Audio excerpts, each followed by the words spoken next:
பெருமதிப்பிற்குரிய பெருந்தகை எங்களுடைய பல கருப்பையா அவர்கள் உள்ளிட்ட மேடையிலே வீற்றிருக்கிற மதிப்புமிக்க பெருமக்களே, உணர்வு எழுச்சியோடு உரிமை மீட்சிக்காக ஒரு சேரக்கூடி அமர்ந்திருக்கிற எனது அருமை உறவுகளே, உங்கள் அனைவருக்குமே அன்பு வணக்கம்.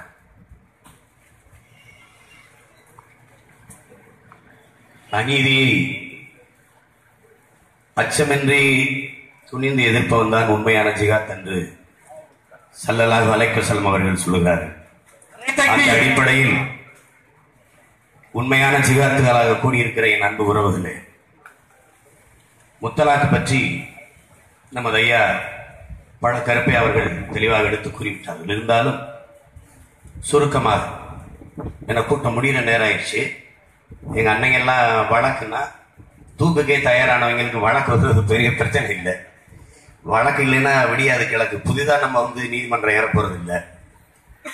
இருந்தாலும் ஆனால் அம்பேத்கர் அவர்கள் இந்திய அரசியல் சாசனத்தை வகுக்கிற போது இந்தியா என்கிற நாடு இருந்ததில்லை, அது உருவாக்கப்பட்டது. இந்த சாசனம் இதுக்கு முன்பு இருந்ததில்லை, நாம உருவாக்குறோம். ஆனால் இந்தியா என்கிற நாடு ஒரு பன்முகத்தன்மை கொண்ட ஒரு நாடு, பல தேசங்களின் ஒன்றியம். இங்கே பல இனங்கள், பல மதங்கள், பல வழிபாடு, பல மொழி, கலாச்சாரம் என்று பன்முகத்தன்மை கொண்ட ஒரு நாடு இது. அந்த மக்களுக்கு உரிய முன்னுரிமை அளிக்கப்படவில்லை என்றால் இந்த நாட்டின் இறையாண்மையும் ஒருமைப்பாடும் கேள்விக்குறியாகிவிடும் என்கிறார். நம்மை எதற்கெடுத்தாலும் தேச துரோகி, சமூக விரோதி, ஆன்டி இந்தியன் என்று சொல்கிறவர்கள் யார் ஆன்டி இந்தியனாக இருக்கிறது என்பதை பார்க்கலாம். உண்மையிலேயே தேச ஒருமைப்பாட்டுக்கும் இறையாண்மைக்காக போராடி கொண்டிருப்பவர்கள் நாம் தான். அதை கவனத்தில் எடுத்துக்கொள்ளணும். இங்கே இந்துக்கள் என்றால் இந்துக்களுடைய திருமணங்கள் எல்லாம் ஒரே மாதிரி நடப்பதில்லை. ஒருத்தர் கோயில்ல திருமணம் நடத்துவார், ஒருத்தர் கல்யாண மண்டபத்தில் நடத்துவார், ஒருத்தர் வீட்டு வாசலில் பந்தல் போட்டு நடத்துவார், ஒருத்தருக்கு ஐயர் வருவார், ஒருத்தருக்கு முதல்வர் வருவார், ஒருத்தர் வீட்டுல இருக்க பெரிய மனிதர்கள் தாலி எடுத்து கொடுத்து கட்டுவார். ஒவ்வொருத்தருக்கும் ஒரு முறை. எங்க ஊர் சிவகங்கை ஒரு மாதிரி நடக்கும், காரைக்குடி ஒரு மாதிரி நடக்கும், ராமநாதத்துல ஒரு மாதிரி நடக்கும், திருநெல்வேலி ஒரு மாதிரி திருமணம் பண்ணுவான், கோயம்புத்தூர் ஒரு மாதிரி திருமணம் பண்ணுவான். ஒவ்வொருவருக்கும் ஒரு பழக்க வழக்கம். இதை ஒரே மாதிரி செய்ய என்று சொல்ல முடியாது. போடான்னு உசலம்பட்டியில கறி கெஞ்சுவான், அங்கு சைவ சாப்பாடு தான் போடுவான். எங்க ஊர் சிவகங்கை கறி வெட்டினா வரமாட்டான், சாப்பிட திருமணத்துக்கே வரமாட்டான். பத்திரிக்கை கொடுக்கும்போது எத்தனை கிடா மாப்பிள்ளைன்னு கேட்பான். ஒவ்வொருத்தருக்கும் ஒரு முறை. கிறிஸ்தவர்களே சிலர் தாலி கட்டுவார்கள், சிலர் மோதிரம் அணிவார்கள், சிலர் பொட்டு வைப்பார்கள், பூ வைப்பார்கள், சிலர் பொட்டும் பூ வைக்க மாட்டார்கள். அது அவனுடைய பழக்கம், அவனுடைய பழக்கம். அது மாதிரிதான் இஸ்லாத் என்பது நபிகள் வகுத்து தந்த குரான் வழியில் வாழ்வியல். இது அதுல யாரும் இதை உருவாக்கி கொள்ளல. இது நேற்று இன்னைக்கு இந்தியா உருவாவதற்கு முன்பிருந்தே இந்த வழிமுறை, இந்த சட்டம் பின்பற்றப்படுது என்பதை கவனத்தில் வச்சுக்கொண்டு இந்த நாடு. நாங்க எங்கேதான் இருந்தோம், நாடு எங்கிட்ட வந்தது. அதை விளங்கிக் கொள்ளணும். அண்ணன் பழனிபாபா அவர்கள் சொன்னது போல நான் இங்கதான் இருந்தேன், மதம் என்னிடத்தில் வந்தது, இந்தியாங்கிற நாடு எனக்கு வந்தது. அதை விளங்கி கொண்டவர்கள் பேசணும். முதல்ல இதுல ஒன்றை கவனிச்சுக்கணும். திருமணம் எப்படி குர்ஆன்ல வகுக்கப்படுது? இஸ்லாமிய மக்கள் நீண்ட காலமாக அப்படி பின்பற்றி வருகிறார்கள். ஜமாத்தை சார்ந்த பெரியவர்கள் ஒரு ஆணையும் பெண்ணையும் இணைத்து வைக்கிறார்கள். இல்லறத்தில் எப்படி இணைகிறார்களோ அதுபோல வாழ மனமில்லை என்றால், மனமுறிவு பெற வேண்டும் என்றால் அதன்படி பிரிகிற உரிமையும் அவர்களுக்கு உண்டு. திருமணம் எப்படி செய்கிறார்களோ அப்படித்தான் பிரிகிற உரிமையும் அவர்களுக்கு உண்டு. திருமணத்தை நான் நடத்திருப்பேன், நீ அதை செல்லாதுன்னு சொல்லு, நீ பிரிவதற்கு நான் தான் சட்டம் சொல்லுவேங்கிறத எப்படி இருக்கிறது? ஒன்றை வழங்கிக் கொள்ளணும். இங்க முத்தலாக் என்ற முறை ஒரே தடவையில் 3 முறை தலாக் தலாக் என்று சொல்வதை யாரும் ஏற்கல. ஆனால் ஒரு முறை தலாக் என்று சொன்னால் 45 நாள்கள் கால அவகாசம் கொடுக்கிறார். அந்த 45 நாளும் அந்த பெண் மணமகன் வீட்டிலேயே தங்கி வாழ வேண்டும் என்கிற முறையும் இருக்கிறது. இதற்கிடையில் ஒரு புரிதல் மனமுத்து எங்க ஐயா பழக்கற்பியா சொன்னது போல வாழ்வது என்று முடிவெடுத்து விட்டால் அதுக்கு அனுமதி இருக்கிறார். மறுபடியும் அந்த மனக்கசப்பு நீங்கவில்லை என்றால் மேற்கொண்டு ஒரு தலாக், அதற்கு 45 நாட்கள். நீ நீதிமன்றத்துக்கு வந்தா கூட 6 மாசம் உங்களுக்குள்ள ஒரு புரிதல் வருதா, ஒத்து போகிறீங்களா, மீண்டும் வாழணுங்கிற ஒரு ஆசை வருதா என்ற நீதிமன்றமே 6 மாசம் அவகாசம் கொடுக்குது. அதேதான் இஸ்லாமிய சரியத் சட்டம்னு சொல்லுது. இதுல என்ன உனக்கு பிரச்சனை? இதுல என்ன பிரச்சனை? ஒரு பெண் உச்ச நீதிமன்றத்தில் வழக்கு கொடுத்தால் இஸ்லாமிய பெண் தான் கொடுத்தார். அதனால் இஸ்லாமிய பெண்கள் மேல் இந்த தேசத்திற்கு பேரன்பு, பெரிய அக்கறை. மோடிக்கு அக்கறை, கட்டின கொண்டாட்டியை கழித்து விட்டு போன உங்களுக்கு, எங்க வீட்டு பெண்கள் மேல உங்களுக்கு என்ன அக்கறை? அந்த பெண் சிவராசன் கட்டு வீதியில் நின்று போராடி கொண்டிருக்குது. நீங்க எந்த நீதிமன்றத்தில் விவாதத்தை பற்றி உங்க மனைவிக்கு? இது என்னது? இந்த நாட்டில் இஸ்லாமியர்கள் மீது இவ்வளவு அக்கறை ஏன்? அக்கறை கொள்வர் யார்? சாத்தான் வேதம் ஓதுவதால் தான் இவ்வளவு சந்தேகம் வருகிறது. அதை விளங்கிக் கொள்ளணும். நீங்கள் யார்? பல ஆயிரக்கணக்கான இஸ்லாமிய மக்களை உங்கள் மாநிலத்தில் முதல்வராக இருந்தபோது கொலை செய்தவர். கர்ப்பிணி பெண்களின் வயிற்றை கீறி பச்சிலம் குழந்தை அந்த பிஞ்சுவை தூக்கி எரிகிற நெருப்பில் வீசியவர்கள் நீங்கள். அது எந்த அக்கறையில்? இப்போது ஒரு இஸ்லாமிய பெண்ணுக்கு இழைக்கப்பட்ட அநீதிக்கு காட்டுகிற அக்கறையாது? அந்த மாதிரி அக்கறையா? எல்லோரையும் அகதிகள் முகாமில் அழைத்து வைத்திருந்தது சொந்த மாநிலத்தில். இப்படி ஒரு கொடுமையான முகாமையில் அழைத்து வைத்திருக்கிறீர்களே, ஒரு வசதியற்ற நிலையை வாழ வைத்திருக்கிறீர்களே என்று கேட்டதற்கு நீங்க சொன்ன பதில் என்ன? அங்கே மனித உற்பத்தி நன்றாகத்தான் நடந்து கொண்டிருக்கிறது. இது எந்த அக்கறையில்? இத்தனை ஆயிரக்கணக்கான இஸ்லாமியர்களை கொன்றீர்களே, அப்போது உங்கள் மனநிலை எப்படி இருந்தது என்ற கேள்விக்கு வேகமாக காரை ஓட்டி கொண்டு செல்லும்போது ஒரு நாய் குறுக்கே விழுந்து அடிபட்டு செத்தால் என்ன மனநிலை இருக்குமோ அந்த மனநிலை தான் என்றீர்கள். இதை எப்படி பார்க்கிறது? இந்த நாடு என்ன சொல்லுது? சகோதரத்துவம், சமத்துவம், வேற்றுமையில் ஒற்றுமை என்கிறது. எங்க இருக்கிற சகோதரத்துவம், சமத்துவம், வேற்றுமையில் ஒற்றுமை? மதச்சார்பின்மை கடைபிடிக்கிற இந்த நாடு என்றால் நாட்டின் தலைவர் மதச்சார்பின்மை அற்றவராக இருக்கணுமா இல்லையா? இருக்கணுமா இல்லையா? ஒரு நாட்டில் ஒரு சட்டசபையை நடத்துகிற சபாநாயகர் கட்சி சார்பின்றி கட்சியின் அடிப்படை உறுப்பினர் பதவியிலிருந்து விலகி வர வேண்டும் என்று முறை இருக்கிறது, மரம் இருக்கிறது. அதை போல பாராளுமன்றத்தின் சபாநாயகராக இருப்பவர் கட்சியில் எந்த பதவியிலும் இருக்கக்கூடாது, அவர் பொதுமையாக இருக்க வேண்டும் என்ற ஒரு மரம் இருக்கிறது. ஆனால் இந்த நாட்டை ஆளுகிற பிரதமர் மோடி, முதன்மை அமைச்சர், நீங்க எப்படி இருக்கிறீங்க? ராமலீலா மைதானத்தில் ராவண வதை நடக்குது. அங்க ராமன் லட்சுமணராக 2 பேர் சிலைகள் அல்ல மனிதர்கள் வேடம் போட்டு உட்கார்ந்திருக்கிறார்கள். அவர்களுக்கு முன்பு நீங்கள் மணி அடிச்சு தீவாரங்களை காட்டுகிறீர்கள். இது மதச்சார்பா இல்லையா? ஆயிரக்கணக்கான விவசாய செத்த போது வராத நீங்கள், மீனவர் படுகொலைக்கு வராத நீங்கள், சக்கி வாசுதேவ குப்தத்துக்கு வந்து மணிக்கணக்கா பேசி மணி எடுத்துக் கொண்டிருந்தீர்களா இல்லையா? இது மதச்சார்பா இல்லையா? இது மதச்சார்பா இல்லையா? எந்த மாநிலத்திற்கு போனாலும் அந்தந்த மாநில மக்களின் கலாச்சார உடைய அணிந்து கொள்கிற நீங்கள், பஞ்சாபுக்கு போனால் சீக்கியரின் தலைப்பாகை அணிந்து கொள்கிற நீங்கள், எந்த மாநிலத்திற்கு போனாலும் அந்த மாநில மக்களின் கலாச்சார உடைய அணிந்து அந்த மக்களோடு நின்று படம் எடுத்துக் கொள்கிற நீங்கள், இஸ்லாமிய மக்களின் தொப்பியை அணிந்து கொள்ள மறுப்பதையே இது மதச்சார்பா இல்லையா? இது எந்த அடிப்படை? சந்தேகம் ஏன் வருது? என் மீது அக்கறை அல்ல, என்னை அடித்து ஒழிக்க துடிக்கிறீர்கள் என்பதால் தான் இவ்வளவு கோபம் எங்களுக்கு வருகிறது. நீங்கள் யார் என்பது எங்களுக்கு தெரியலன்னா பிரச்சனை இல்லை. மாட்டுக்கு தடை போட்டான், என்ன மாட்டுக்கறிக்கான தடையா? மாட்டுக்கறிக்கு தடை என்ன? உங்க சிந்தனை என்ன?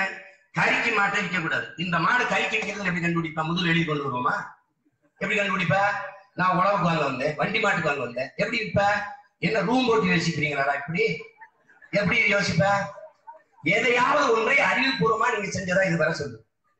நீ கருப்பணத்தை ஒழிச்சோம்னா, ஆனா உங்க அம்மா தமிழிசையை ரோட்ல உட்கார்ந்து காசு விட்டுறாங்க. எப்படி வந்து நீ கருப்பு பணத்தை ஒழித்து விட்டீர்கள் என்றால் அருமை பெருமக்களே, நீங்க 100-120 கோடி ஓட்டு காசு கொடுக்குற அந்த பணம் எங்க வந்தது? எப்படி வந்தது? கேஷ்லெஸ் எக்கனாமில இவன்ட்ட மட்டும் கேஷ் எப்படி வந்துச்சு? அப்போ உங்க திட்டம் தோல்வியுற்று போனது. ஜிஎஸ்டி ஒரே வரி கொண்டாந்தீங்க, என்ன பண்ணாதீங்க? ஒரே நாடு, ஒரே வரி, ஒரே சந்தை என்றீர்கள்.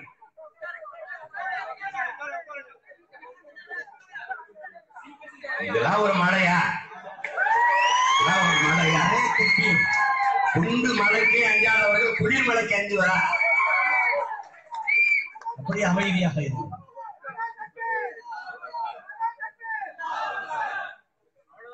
எல்லாமே நீங்கள் வரி என்று கொண்டு வந்தீர்கள். வரி மிகப்பெரிய பின்னடைவை கொண்டு வரும், இந்த நாட்டின் வர்த்தகத்தை பாதிக்கும் என்று சொல்லும் போது நீங்க எதிர்த்தீர்கள், கேட்கல.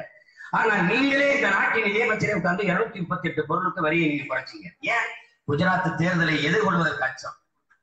எல்லாமே தவறு. அதை போலத்தான் நீங்கள் இந்த முத்தலாக்கில் தலையிடுவதும் தவறு.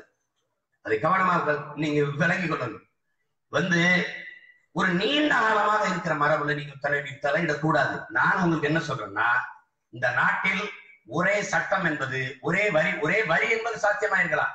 அது இங்க இருக்கிறவர்கள் ஆட்சியாளர்கள் அடிமை ஆட்சியாளர்கள் ஒத்துக்கொண்டிருக்கலாம். எங்களை போன்றவர்கள்ட்ட அதிகாரம் இருந்தா வரினா அங்க ஓரமா உட்காந்து சொரின்னு இருப்போம். நாங்க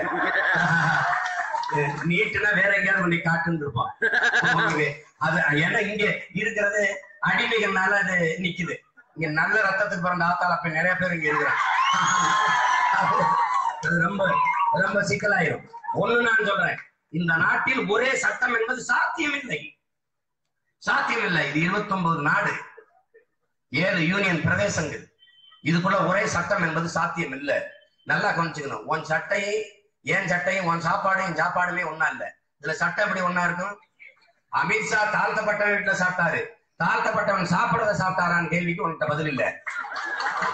நான் மாட்டுக்கிறேன், நீ திம்பியா? அப்புறம் நீ எதுக்கு ஒரே சட்டம் இப்படி கொண்டு வருவ? மோடி மாதிரி நான் சட்டை போட்டா சகிக்குமா? என்னை மாதிரி நீ வேட்டி சட்டை போட்டா வேணா ஏற்பானா? நீ வேடிக்கை. நீ சரியான தாய்தப்பனுக்கு பிறந்தவன். நீ உண்மையிலேயே ஆண்மை நேர்மை உழவனா இருந்தா நீ இந்த சட்டத்தை நிறைவேற்றி பாரு. 20 கோடி இஸ்லாமிய மக்கள் உனக்கு சிறுபான்மைங்கிற 20 கோடி இஸ்லாமிய மக்கள். 1.25 கோடி சீக்கிரம், வெறும் 1.25 கோடி சீக்கியம், வெறும் 1.25 கோடி சீக்கியம். நீ அவன் தலைப்பாகையும் தாடியும் எடுக்க சொல்லிடு. இந்தியா ஒன்னா இருந்ததுன்னா நான் கருத்து சொல்லிடுவா. நீ ராணுவத்துல ஒரு நாட்டு ராணுவத்துல எல்லாம் முடிய ஒட்ட விட்டு தாடி எடுத்துக்கணும். ஆனா சீக்கியம் தலைப்பாவுடன் தாடி எடுக்கான். நீ சரியான அப்பனும் பிறந்தா அவனை எடுக்க சொல்லிட்டு நீ வா ஒரு சட்டத்தை கொண்டுட்டு வா. நீ முத்தலாக்கிற கையில் 20 கோடி இஸ்லாம், அது 1.25 கோடி சீக்கியம்.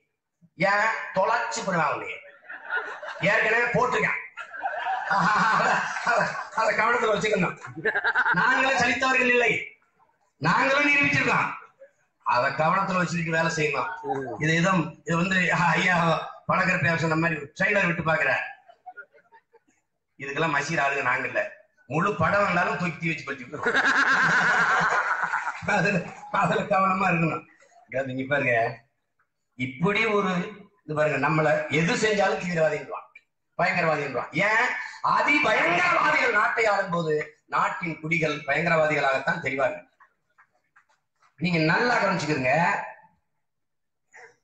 குஜராத்தில் வெள்ளம் வருது, அரை மணி நேரத்துல பறந்து வானூர்தியில பார்த்து 500 கோடி நிவாரணம் அறிவிச்சுட்டு போறாரு. இதனால் குஜராத்தின் வளர்ச்சி பாதிக்கப்படாதுங்கிற. பீகார்ல வெள்ளம் வருது, உடனே பார்வையிட்டார். இங்க ஓகி புயலால 1001 மீனவனுக்கு மேல காணாம். 20 நாள் ஆயிடுச்சு, ஏற்று பார்க்கல. காரணம் என்ன? 8 கிராமமும் கிறிஸ்தவ கிராமம். இத நல்லா கொண்டு வச்சுக்கணும். 8 கிராமம் கிறிஸ்தவ கிராமம். ஓட்டை ஏற்று பார்க்கலையே, அந்த ஓட்டு எனக்கானது இல்லை. என் அன்பிற்குரிய சொந்தங்களே, இவர்கள் நம்மை ஒரு ஓட்டாகத்தான் பார்ப்பார்களே ஒழிய ஒரு உயிராக பார்க்க மாட்டார்கள். பார்க்கல. நான் கேட்டேன், பாரதிய ஜனதா இங்கே கால் உண்டு, அது சாவத்து பந்த கால் உண்டுமே ஒழிய தாமரை மலருமா எங்கள் உடல்களில் படர்தாமரை மலர்கிறே ஒழிய எந்த குளத்திலேயே குடிக்க தண்ணி இல்லாதோ தாமரை எங்க மலர்றது? ஒன்ன நுட்பமாக கவனிச்சுக்கிறீங்க. பாரதிய ஜனதா எதற்கு? தமிழகத்திற்கு, தமிழ்நாட்டிற்கு எதற்கு? ஊழல் லஞ்சத்தை ஒழிப்ப. நீ ஆண்ட மாநிலத்துல ஒழிச்சிட்டியா? பதில் இல்லை. இந்தியாவை வளர்ப்பேன், மொத்த நாட்டையும் பிச்சைக்கார நாடாக்கிட்டு இங்க என்ன பண்ண போற? இங்க என்ன பண்ண போற? டெவலப்னா வளரும் நாடு பட்டியல இருந்து இந்தியா வச்சுக்கிட்டான். உலக கொடுமையில ஒண்டி இந்த நாட்டை நிறுத்திக் கொண்டிருக்கிறார்கள். நீங்க நல்லா கொஞ்சிக்கிறீங்க நன்பிற்குரிய சொந்தங்களே, நன்மை தம்பி தங்கைகளே. இந்திய நாட்டுக்குள் மாநில முதலமைச்சர்கள் என்பவர்கள் ஆல் இந்திய புரோக்கர்கள், பிரதமர் என்பவர் இன்டர்நேஷனல் புரோக்கர், ஒரு தலைவர்கள். இவர்களால் ஒருபோதும் இந்த நாட்டுக்கு நல்லது செய்யவே முடியாது. நீங்கள் ஆந்திர காட்டுக்குள் 20 பேரை நம்மள சுட்டுக் கொண்டார். ஒரு வருத்தம், ஒரு கண்டனம் தெரிவிக்கல.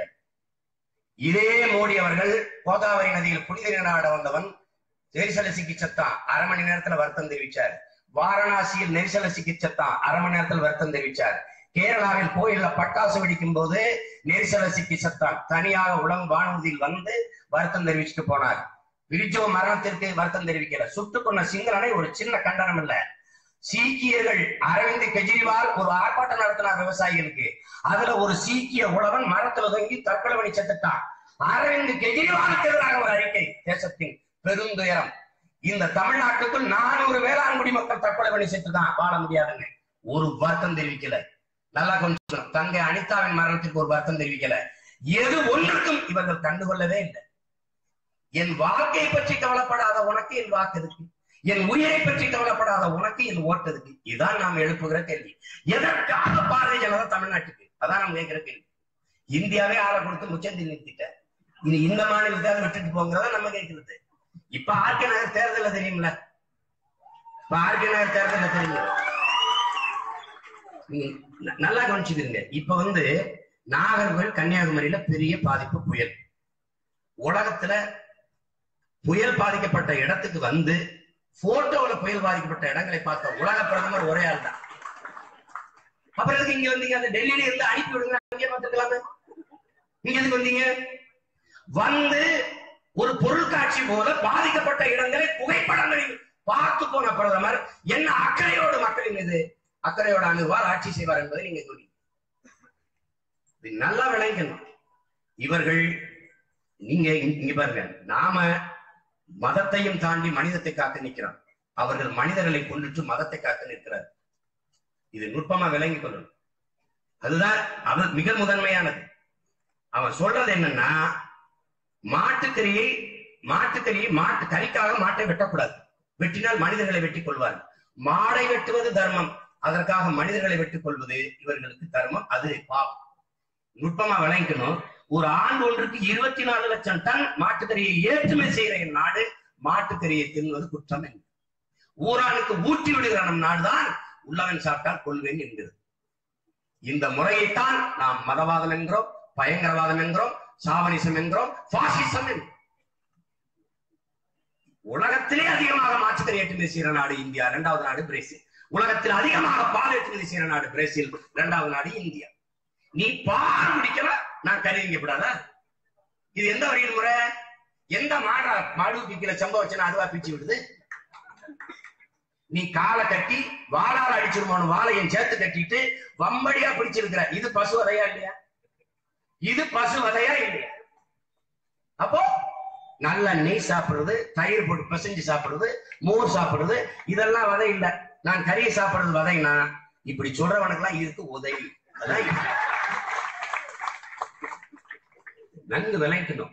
இந்த இஸ்லாமிய சட்டம் என்பது நேற்று உருவானதல்ல, முந்தா நாள் உருவானதல்ல. இந்தியா என்கிற நாடு உருவாவதற்கு முன்பிருந்தே பன்னெடுங்காலமாக இஸ்லாமிய மக்களால் கடைபிடிக்கப்பட்டு வருகிற ஒரு வாழ்வியல் முறை. அதைத்தான் அண்ணன் சொன்னாங்க, நாங்கள் இஸ்லாத்தை ஒரு வாழ்வியலாக ஏற்றிருக்கிறோம்.